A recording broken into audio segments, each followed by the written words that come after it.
Hey guys, my name is Kevin Deutsch. I'm a journalist and author.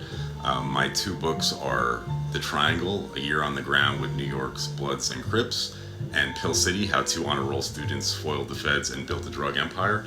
If you're into true crime or cultural anthropology or sociology, I encourage you to pick up one or both of my books. I am a voracious reader. I'm a journalist. I cover a lot of different issues, everything from crime and poverty to Jewish community issues, anti-Semitism, to government, politics, and really everything in between as a reporter. And I also am a voracious reader, and I love talking about books and telling people about books and learning about books. So I want to share with you a little bit about what I've been reading lately. So I'm working on a book about the old Kansas City mob and the way that the mob intersected with immigration to Kansas City, particularly Jewish immigration, as well as the garment district in Kansas City, which was predominantly Jewish and was really a fascinating subculture in its own right. And the way all these worlds collided, it's a book that I have to read a lot to be able to inform my writing. And so here I want to share two of the books I'm reading now. One of them is Open City by William Owsley. It's the true story of the KC crime family. This is a fascinating book. It's one of a handful of books that do a really good job of covering the history of organized crime in Kansas City, Missouri.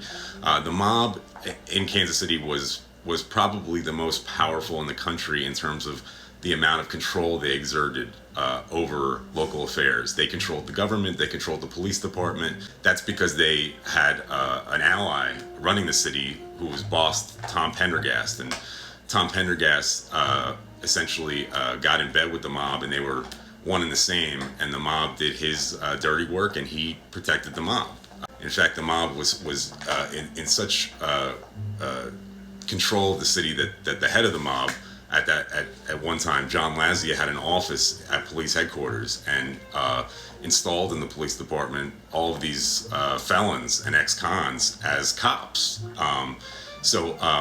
It's an incredible story, and a couple of books have covered this history, but this is one of the best ones, I think, Owsley's book, because it really starts at the very beginning and talks about how early Kansas City, some of the figures in early Kansas City helped pave the path for the organized crime figures that came later and the rackets that they were involved in.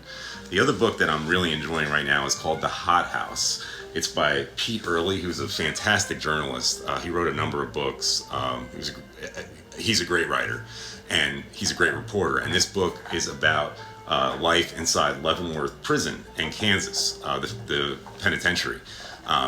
In terms of prison books that I've read, this is probably in the top three. He immersed himself in the life of the prison. He interviewed and spent months and months interviewing cons in the prison as well as officials working at the prison, and really does a wonderful job of bringing to life the people and stories of people in Leavenworth, and through them sort of tells the larger story of criminal justice culture and prisons and the way that we punish crime in this country. So it's a fascinating book. I encourage you to pick up both of these if you get a chance, The Hot House and Open City. I'm doing a lot more reading about Kansas City and the region and crime here, so I'm going to continue to share some of the books that I'm reading. If you read these books, I'd love to know what you think. Drop me a line. Please subscribe to my page if you want to hear more about the books that I'm reading and some of the work that I'm doing. And thanks for stopping by.